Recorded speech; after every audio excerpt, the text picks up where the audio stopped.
nak kau buat sesuatu untuk aku. Apa dia? Kau tolong buat kerja sekolah aku bagi kau duit. Boleh ke? Assalamualaikum.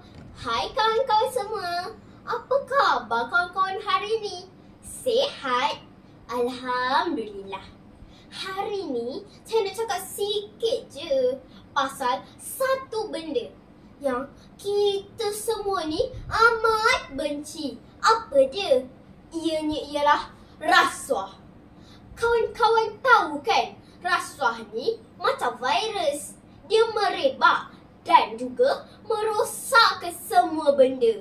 Bukan setakat duit je, tetapi juga kepercayaan dan masa depan kita.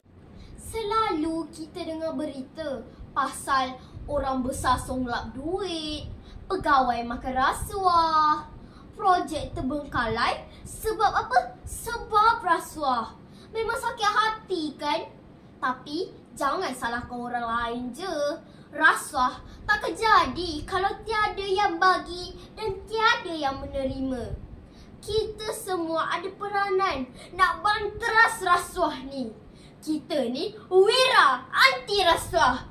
Sebagai pelajar, kita boleh mula dari bangku sekolah. Jujur dalam peperiksaan, jangan meniru. Kalau ada orang cuba bagi rasuah, laporkan kepada guru. Jadi contoh yang baik kepada kawan-kawan dan juga keluarga. Tunjukkan kita ni benci akan rasuah. Zaman sekarang ni, kita ada media sosial. Kita boleh gunakan platform tu untuk sebarkan kesedaran pasal bahayanya rasuah. Kongsi maklumat, artikel atau video pasal anti rasuah. Jadi suara yang kuat menentang rasuah. Kita boleh sertai jika ada kelab anti rasuah di sekolah. Kita boleh belajar banyak benda dan tambah ilmu pasal cara nak lawan rasuah. Ingat ya kawan-kawan, lawan rasuah ni bukan kerja SPRM atau kerajaan sahaja. Ini tanggungjawab kita semua. Kita ni wira anti rasuah.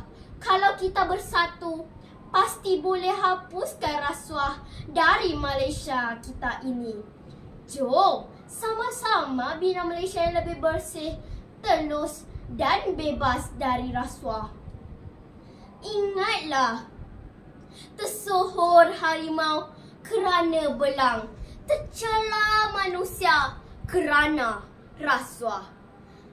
Terima kasih. Wassalamualaikum warahmatullahi wabarakatuh. Bye.